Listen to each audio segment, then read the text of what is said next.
Hello friends, welcome to unique flowers with PG. അപ്പോൾ ഞാൻ ഇന്നിവിടെ ബ്രെഡും ഏത്തപ്പഴമൊക്കെ വെച്ചിട്ട് ചെയ്യാൻ പറ്റുന്ന ഒരു സ്നാക്കിൻ്റെ റെസിപ്പി ആയിട്ടാണ് കേട്ടോ വന്നിരിക്കുന്നത്.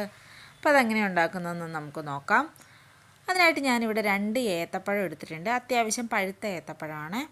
ഇനി അതൊന്ന് നമുക്ക് വട്ടത്തിൽ അരിഞ്ഞെടുക്കണം. കുറച്ച് കനം കുറച്ചിട്ട് തന്നെയാണ് ഞാൻ അരിഞ്ഞിരിക്കുന്നത്. എന്നിട്ടൊരു പാൻ വെച്ചിട്ട് നമുക്കതിലേക്ക് 2 ടീസ്പൂണോളം നെയ്യ് ഒഴിച്ച് കൊടുക്കാം. ഈ നെയ്യൊന്ന് ചൂടായി വരുന്ന സമയത്ത് നമുക്കതിലേക്ക് അരിഞ്ഞു വെച്ചിരിക്കുന്ന ഏത്തപ്പഴം അങ്ങ് ഇട്ട് കൊടുക്കാവേ. ഇനി ഇത് നല്ലതുപോലെ ഒന്ന് വഴറ്റിയെടുക്കണം. അപ്പോൾ എൻ്റെ ചാനൽ ആദ്യമായിട്ട് കാണുന്ന ആരെങ്കിലും ഉണ്ടെങ്കിൽ എൻ്റെ വീഡിയോസ് ഇഷ്ടപ്പെടുവാണെങ്കിൽ ഒന്ന് സബ്സ്ക്രൈബ് ചെയ്തേക്കണേ.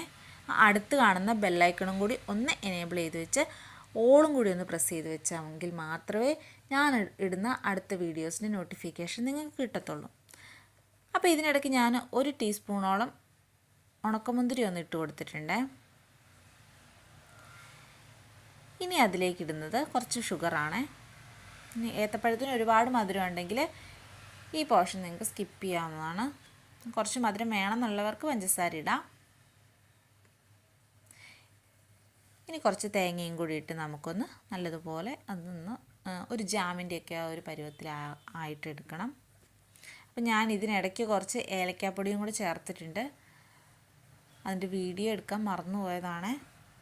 അപ്പോൾ നമ്മുടെ പഴത്തിൻ്റെ കൂട്ടൊക്കെ റെഡി ആയിട്ടുണ്ട്. ഇനി അത് നമുക്കൊരു ബ്രെഡ് എടുത്ത് വെച്ച് നമ്മളിതുപോലെ ഒന്ന് അതിൻ്റെ മേലെ സ്പ്രെഡ് ചെയ്തെടുക്കണം.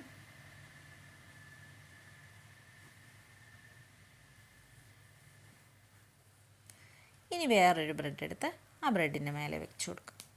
ഇനി ഇതൊന്ന് ടോസ് ചെയ്തെടുക്കാം നമുക്ക്.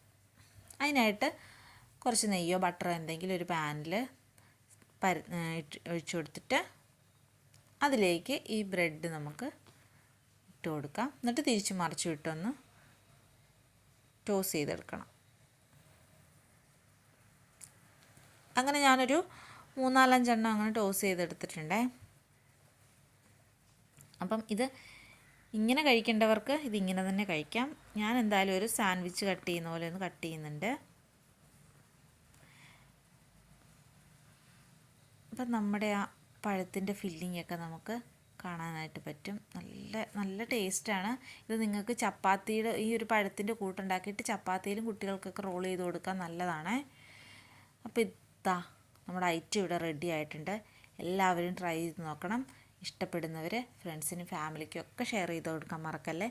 അപ്പോൾ വേറൊരു ഐറ്റമായിട്ട് നമുക്ക് വീണ്ടും കാണാം. താങ്ക്